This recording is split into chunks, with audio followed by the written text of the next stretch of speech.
right, everybody, we're about to start another live talk, this time with Dr. Aaron Lech. We're going to be talking about some of the hot topics in optometry today. First of all, I want to say thank you, Dr. Lech, for joining us. I'll let you kind of introduce yourself, what you do, and why you're, excited to be in optometry. So I practice in Northern California, 4-doctor group practice. It's there that we've built up over the last roughly 15 years. It's a comprehensive eye care practice, and we have all the threats and challenges I think that most practices have out there today, the ones that you mentioned and probably some that you don't. We've got in a 3-mile radius about 12 different optometry practices, 2 major ophthalmology practices, 2 big health systems, and that's not to mention any of the commercial competition. So what we do, and I guess what we're going to talk about a little bit, we have to put our foot in our shoe and our foot in our next shoe and work really hard at developing a methodical approach to address these issues. Absolutely. So, you hear that kind of underlying thread of conversation when you go to these shows sometimes and on ODs on Facebook and things of people being concerned about where we're headed, what's threatening our profession, how we're going to handle those threats as they come. So do you feel like there's disruptive forces in optometry? And if so, what do you think they are? To be frank, I think actually our biggest threat is internal, not from the external. And our biggest threat internally, what I mean by that is that we oftentimes perceive these outward components as threats, and so then we get more defensive, instead of using them as an opportunity to reflect to us where maybe our gaps in service are, where we're fragmented, where we need to get better, where we need to communicate better, how we just need to do what we do as professionally and in such a fashion that our patients want what we do and don't go look in other places for it. So that's where I think our greatest weakness is not from outside, but is inside. Yeah, I would agree with that. I think if you, make those connections with your patients and educate them, then you can deal with whatever's coming down the pipeline from the outside world because you keep it in-house and control what you control. That doesn't mean that there aren't those outward pieces, right? That chip away at you and some of these things that you go, well, that keeps me up at night. I want to think about it. But how we respond to it is important. So how do you view the scope of, what's getting a lot of conversation that, Hubble lenses is probably the newest name in the game of trying to steal what we do. How do you view those? Do you think that they really could threaten what we do, or do you think they somehow actually build our way of doing things? Well, I think something that Hubble exposes is that there's a fragmentation in the delivery of the product that we have to patients. And it's not about the materials, it's not about whether or not it's the best fit for the patients, but as a consumer, our patients are wondering, how do I manage these dollars? What do I do when you want me in a daily lens? How do I manage a $700, $800, $1,000 cost on a year? Those are unreasonable things to expect to plunk down, especially at one time, if we haven't prepared for those things in advance. And I think what Hubble is doing is they have identified a way to source the product, whether or not it's quality or otherwise is open to debate, and it really depends on what the clinical evaluation looks like. But when they source the product, their delivery of the product is done in a fashion that patients have come to be accustomed to. They deliver a product on a subscription basis, those sorts of things. And you know what? Shame on us as an industry that we haven't figured that stuff out, and we didn't figure it out 10 years ago because technology was showing us that's where things were going. Hubble's simply exposing that. So what do we do to get better at it? We need to develop subscription models that support the practices with the best products because patients don't want to compromise and they don't know any difference because we don't have any way to really reflect that to them. Yeah, I think you bring up an interesting point that sometimes it's not that our patients don't want to do what we're recommending, it's that they truly can't. And when you've only have one product or one kind of type of product that is a certain price point, and if they can't afford that, they can't afford that, and that's nothing that we say is going to change that. So how do you have that conversation? Because right now we have a certain set that we're working with, so until that changes, how do you approach that when you have a patient in your chair that maybe is having that cost conversation?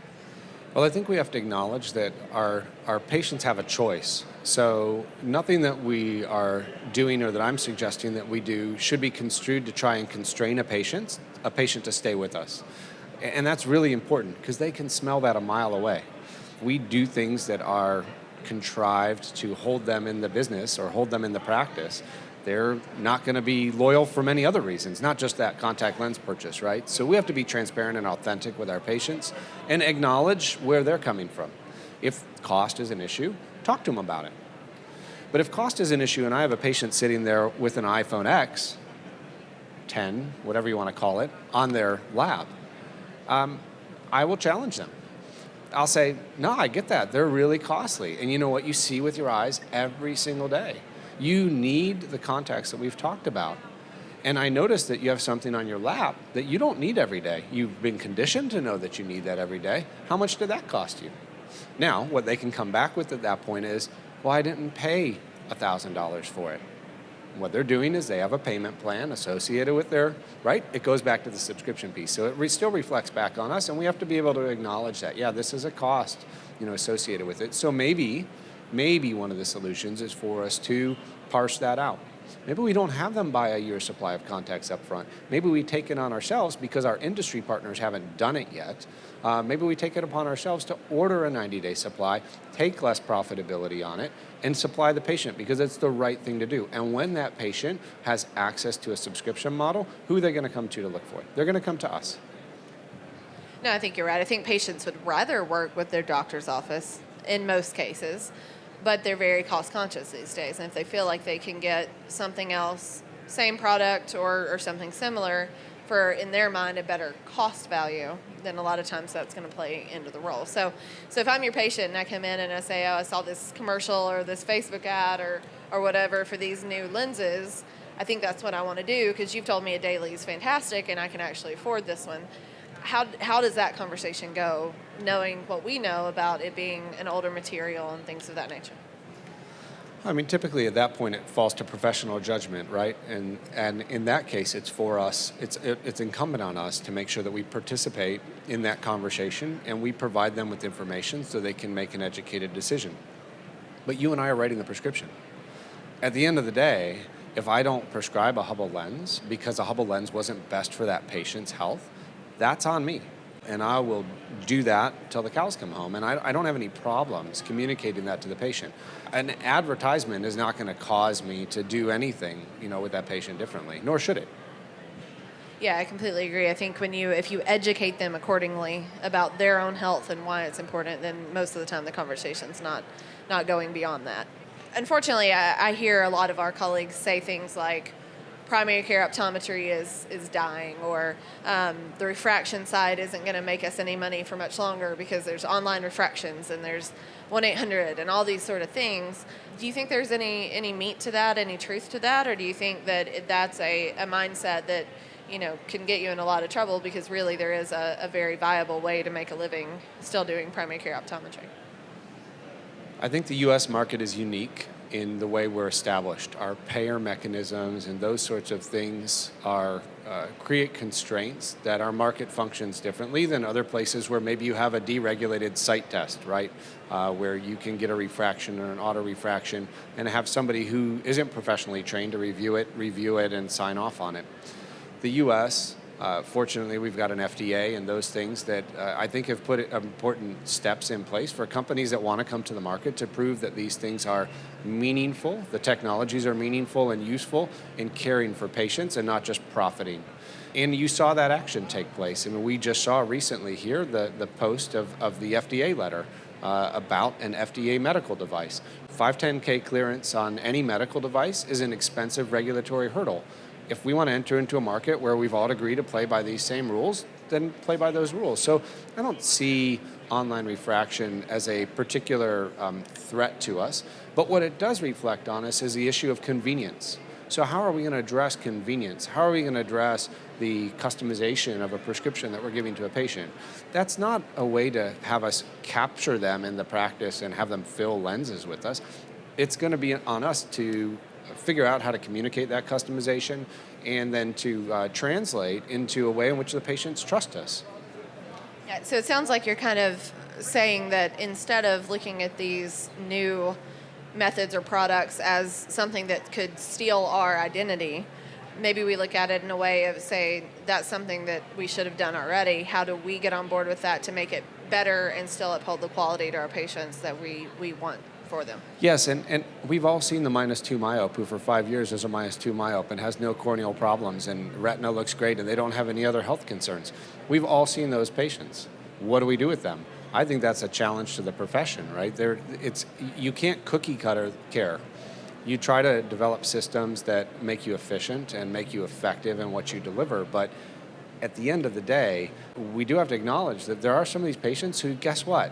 Modalities like that work really well for them. Underserved communities, modalities like that may be a really effective bridge. Now, what do we bridge them to? How do we get them to the next place? Again, as a profession who is interested in our patients first and their best interest, our job is to figure out what that bridge looks like and how to serve those communities. And that's not the rank and file. That's not the run-of-the-mill everyday practice. So there's something to be worked on there, and that particular technology may be a useful solution to create a bridge. Yeah, I think that's a really incredible way to look at it, because I don't think there's many professionals out there that are looking at using these lower budget things that are coming out as a way to actually engage the patient. They just see it as a threat, and a lot of times we run from threats instead of embracing them and learning from them, like you said. And that's why on a regulatory end, 510K clearance for a medical device is an important check, because it makes sure that the company that's coming to the market with that device is interested in the patient's best interest. Profits come second. Absolutely. So are there any areas that kind of stand out to you of weakness within optometry that may be taken advantage of by another company that you see that we should be addressing at this point? Or are the weaknesses that the Hubbles and the Warby Parkers with the convenience and the cost, are those kind of where we need to be focusing our efforts in right now? I think Hubble, I think Warby Parker, I think online refractions, all of these things create a contrast or a backdrop. So patients who are in our practice, and we've taken the time to educate and walk them through what we do day in, day out, they begin to understand the difference. Some of them are going to choose us and some of them are not going to choose us. That's okay. Our job is to serve the ones that want to be there and not constrain the ones that don't want to be there. And there are plenty that want to be there, and there are plenty like them who are their friends and family members that want to be there and be with us. So I see it, my challenge to us as a profession and as professionals individually is to double down on our efforts in communicating with our patients what we're doing first, why we're doing it second, and what it means for them and why it's important third. If we do those things well, and we take the time to engage the patients and answer their questions and help them with solutions, we're going to have plenty of patients. I think that these technologies bring up some other elements. They begin to challenge our traditional payer mechanisms and how we're currently being reimbursed. We are moving quickly towards a much more free market. I'll put that loosely in quotes, but the consumer's dollars are voting.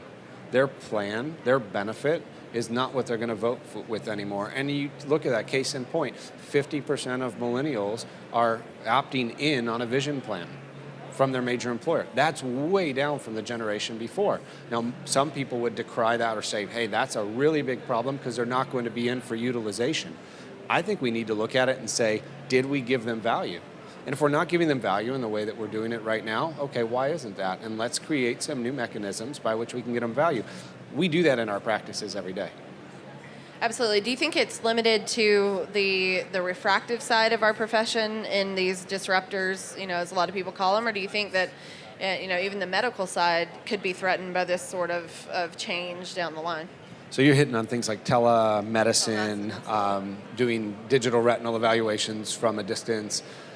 Look, we've got 84 million pre-diabetes patients in the States. We know that the statistics around diabetes it's a big problem. And in our clinic, sometimes we aren't doing a great job of intersecting those conditions, or we don't have time in our day based on our business models, whatever it might be, right? So telemedicine is going to play a role, and optometry should be a part of that.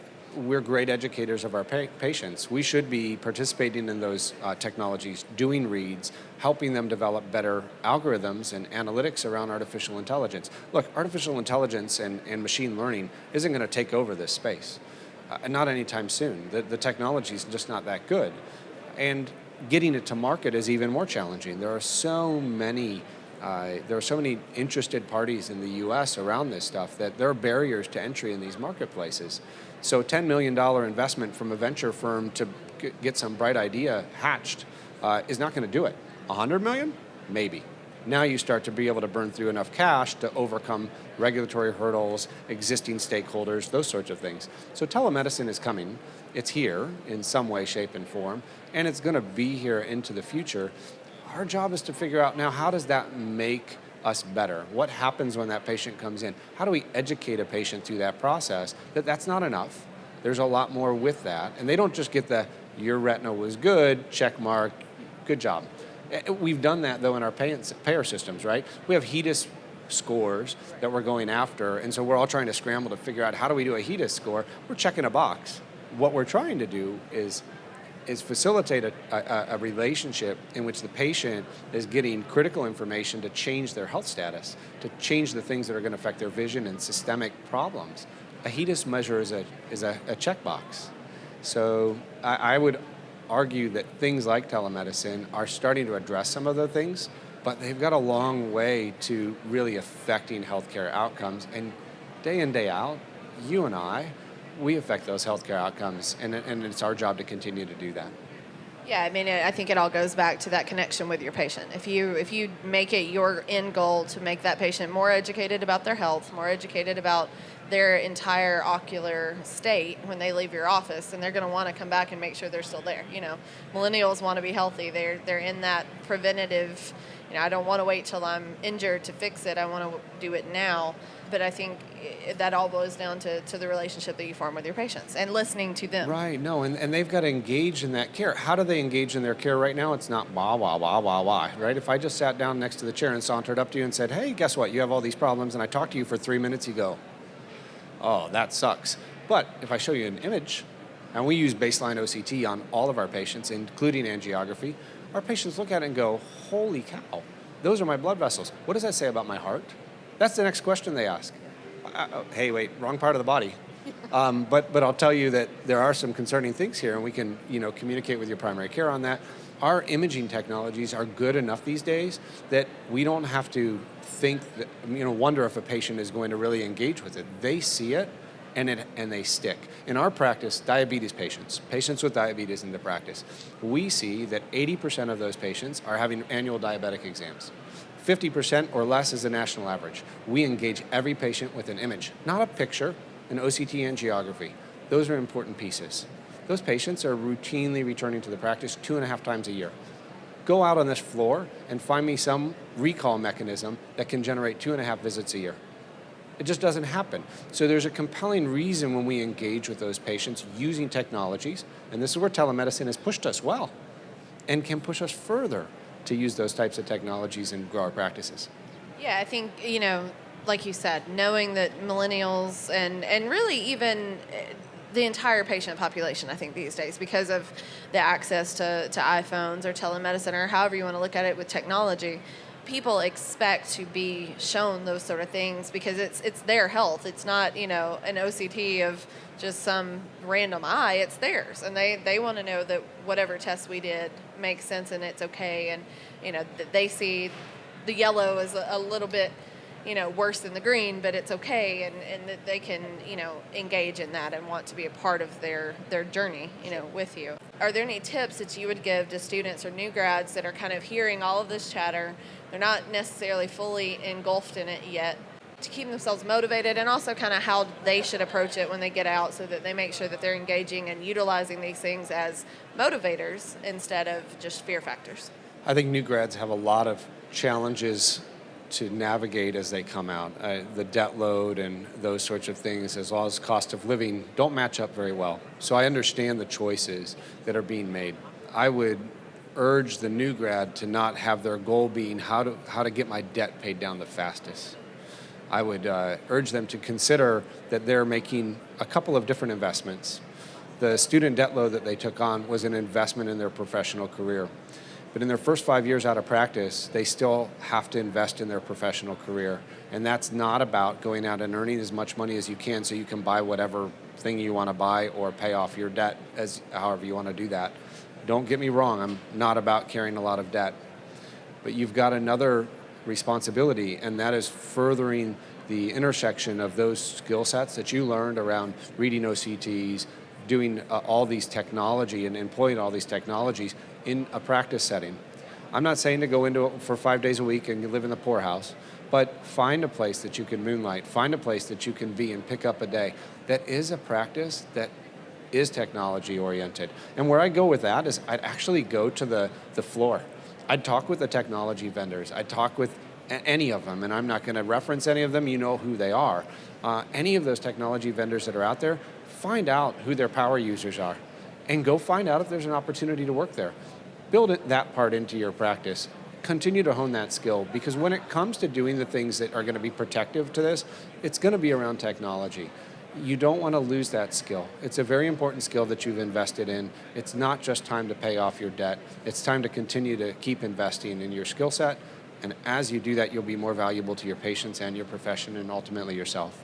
Yeah, I completely agree. I think protecting ourselves comes in staying modern and staying engaged and making sure that you're up to date with all that.